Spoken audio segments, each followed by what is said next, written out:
Hello everyone, I am going to show you my book haul for September. Hopefully I don't buy any more books this month because I've bought plenty. But I'm going to go ahead and show you what I've got.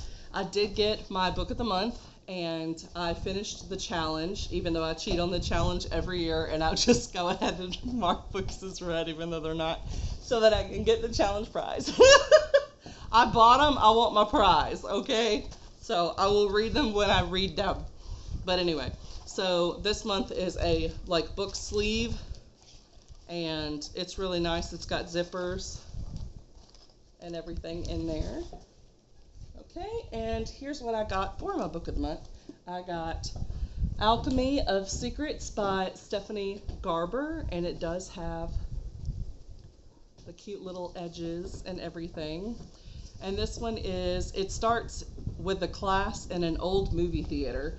Folklore 517, local legends and urban myths taught by a woman called the Professor. Most students believe the Professor's stories are just fiction, but Holland St. James has always been convinced that magic is real. When she tracks down a local legend named the Watchman, who can supposedly tell you when you'll die, the world finally makes sense, except that the Watchman tells her that she'll die at midnight tomorrow unless she finds an ancient object called the Alchemist Heart. So, yeah, this one's very pretty, and I liked the Caraval book, so I'm hoping that I will like this one as well. And then I got Play Nice by Rachel Harrison. Home is where the horror is. And this one says, it's just waiting for you to come home. Cleo Louise Barnes leads a picture-perfect life as a stylist and influencer, but beneath the glossy veneer, she harbors a not-so-glamorous secret. She grew up in a haunted house. Well, not haunted, possessed. After Cleo's parents' messy divorce, her mother Alex moved Cleo and her sisters into a house occupied by a demon, or so Alex claimed. That's not what Cleo's sister remembers, or what the courts determined when they stripped her of custody after she went off the deep end. But Alex is insistent. She even wrote a book about her experience in the house. After Alex's sudden death, the supposedly possessed house passes to Cleo and her sisters. Where her sisters see childhood trauma, Cleo sees an opportunity for house-flipping content. Only as the home makeover process begins, Cleo discovers there might be some truth to her mother's claims, and blah, blah, blah, blah, blah. So anyway, so it does have the little demon tail on here, so I'm guessing there will be a demon in this, and I thought it would be perfect for an October read. So that's why I got that one. I got another Rachel Harrison book in here too, but we'll get to that in a minute. If you hear any weird sound in the background, it's my dog chewing a bone, like a plastic bone. Anyway, the next one I got from Book of the Month was this one, which is The Heartbreak Hotel by Ellen O. Clover. And it says, a bed and breakfast for the broken-hearted might hold the key to another chance at love in this achingly hopeful debut romance. Louisa Walsh emerged from a tumultuous childhood with a degree in counseling, a wealthy boyfriend, and her sunny outlook on life's most intact. But that optimism is tested when she is dumped and left unable to afford rent on their gorgeous house in the mountains of Colorado.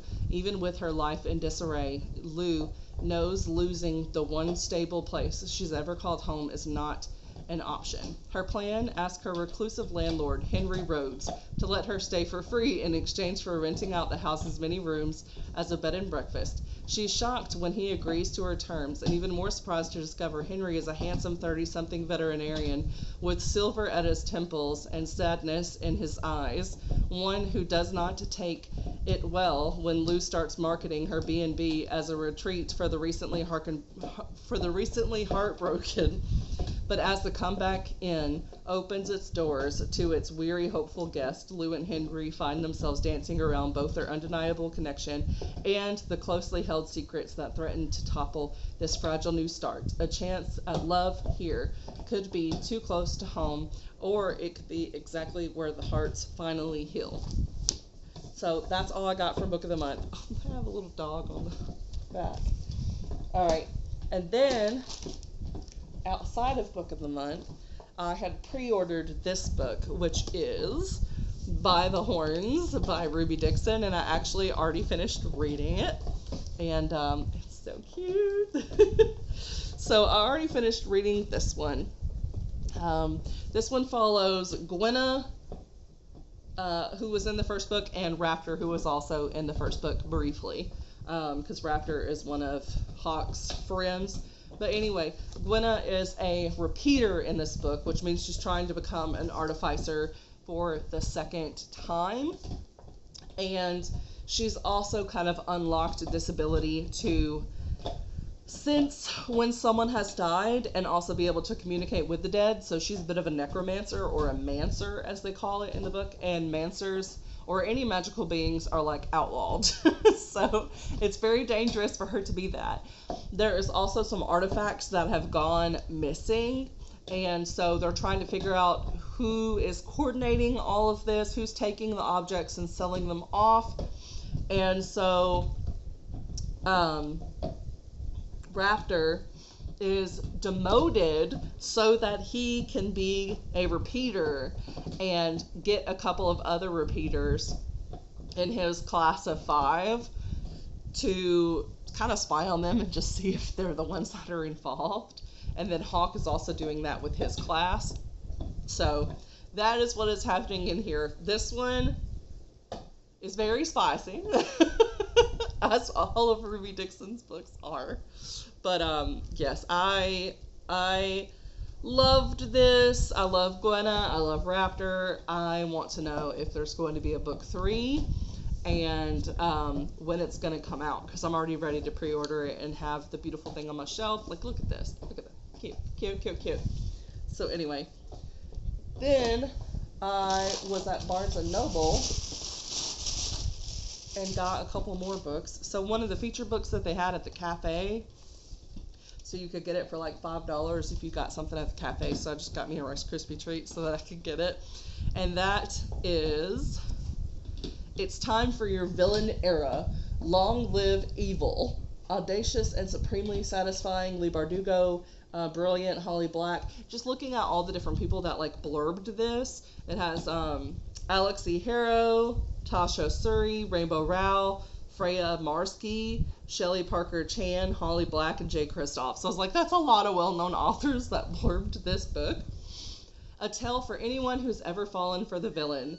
As her whole life collapses, Ray still has books. Dying, she seizes a second chance at living, a magical bargain that lets her enter the world of her favorite fantasy series.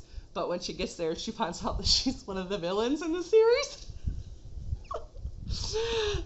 She wakes in the castle on the edge of a hellish chasm, home to the once and forever Emperor, her favorite fictional character. He's impossibly alluring and only fiction can be. However, in this fantasy world, she discovers that she's not the heroine, but the villainess in the Emperor's tale. Time to assemble a rogues gallery of villains and hatch an evil plot.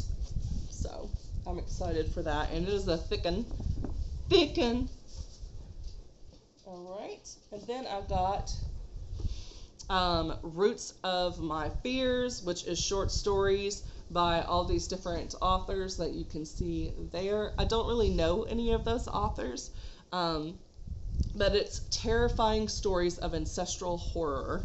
So I wanted to have something good for Halloween. There's actually even more authors that are on the back cover that you can see.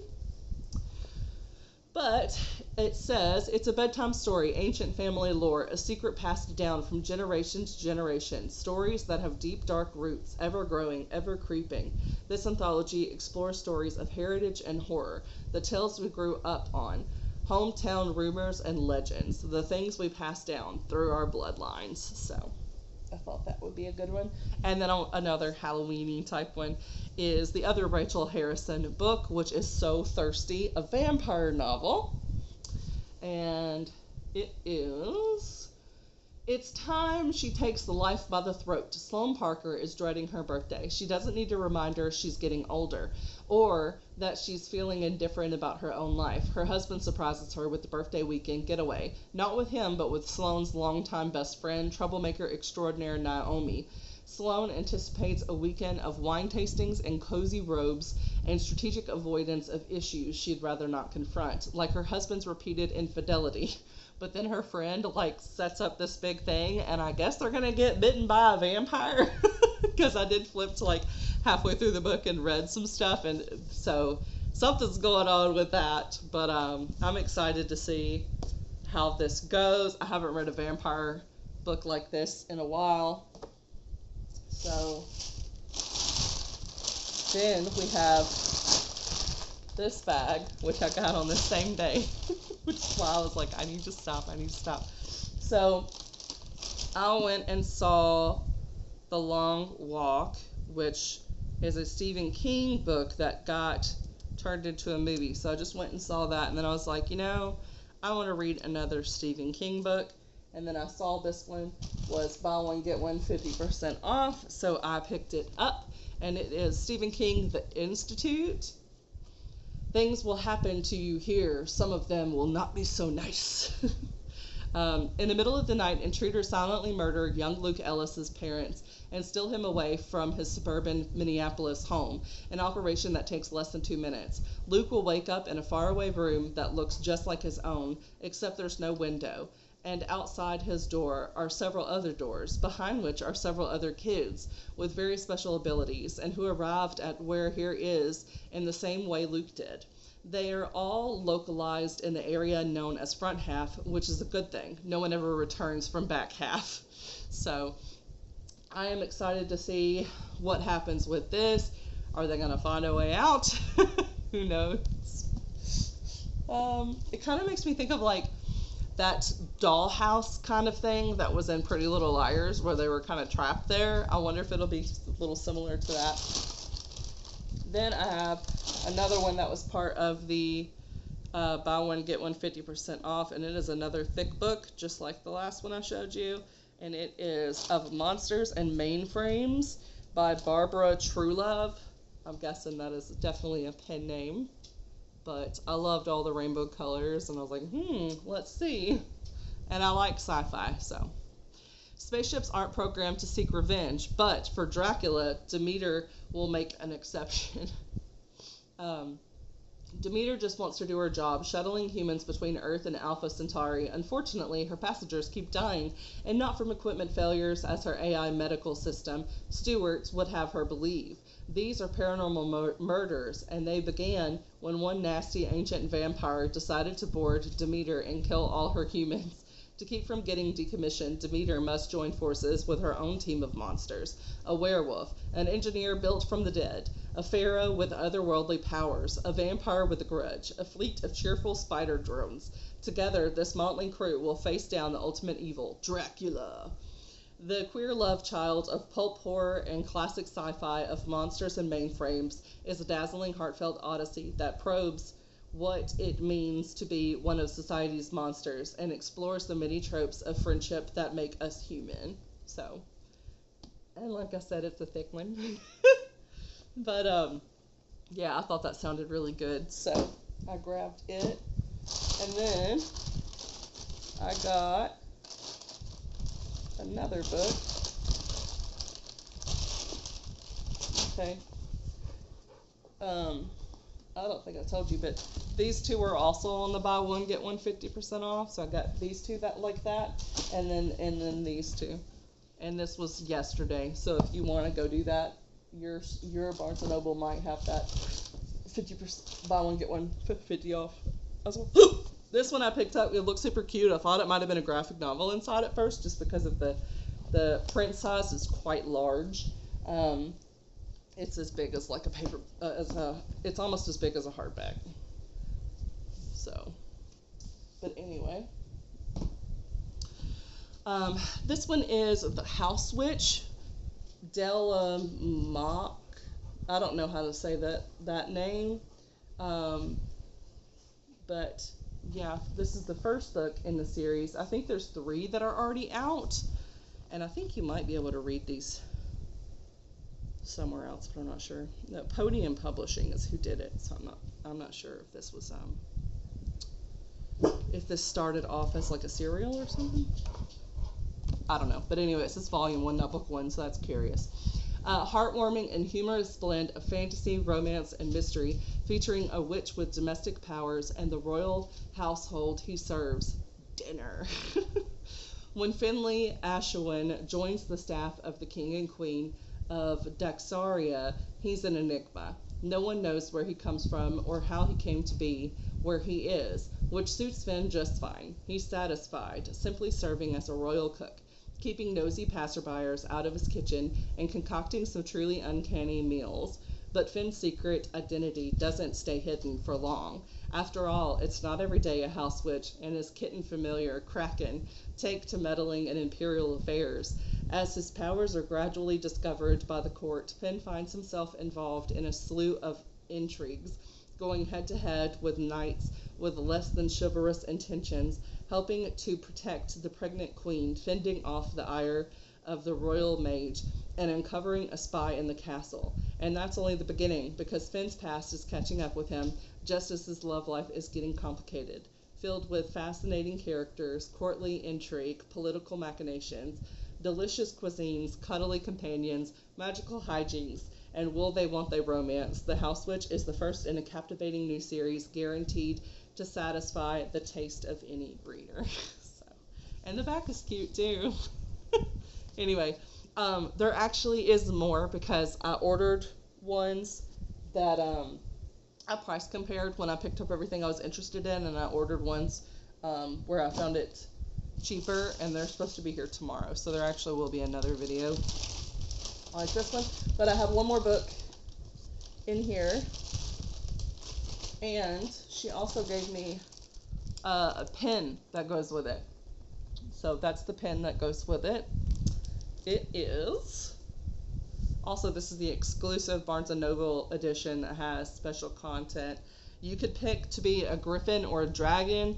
The dragon was blue. The griffin is orange. I picked dragon, and for the dragon it has an inside little thing. I don't know if there's anything different other than that, just one page.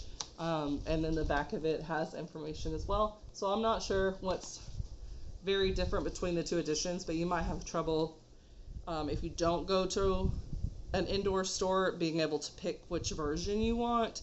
And the second book is already out, and it's called The Poisoned King, but I'm not going to get that until they have the paperback version so that I can match it. And then when I do that, if they have like a dragon versus griffin, I might get a griffin. Who knows? But anyway, this is Impossible Creatures by Catherine Rundell. I've been seeing it everywhere. It also has some art by Ashley McKenzie. An astonishing miracle of a book, says Catherine Applegate. So yeah, I'm excited about this, and it says it also includes a bonus story.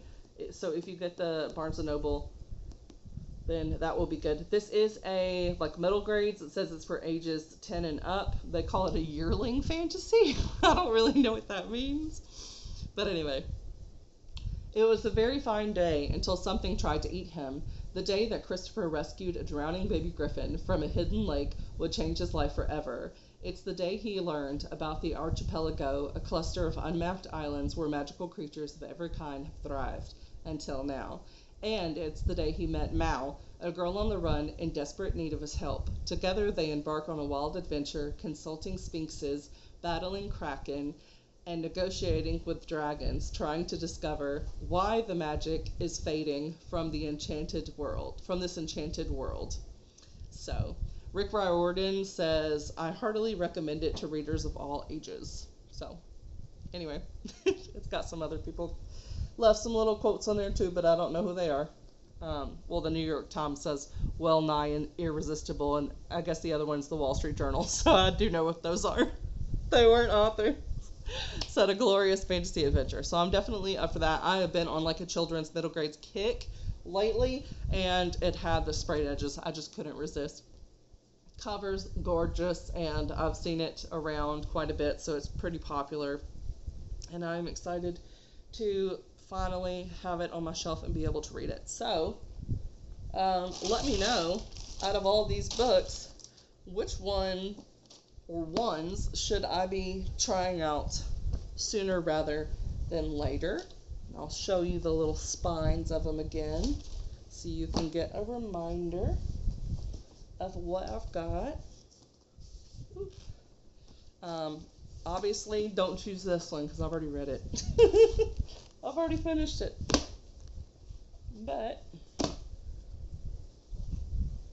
you can tell me what you want me to start out of all these that I got yesterday. Let me know. All right. See y'all later. Bye.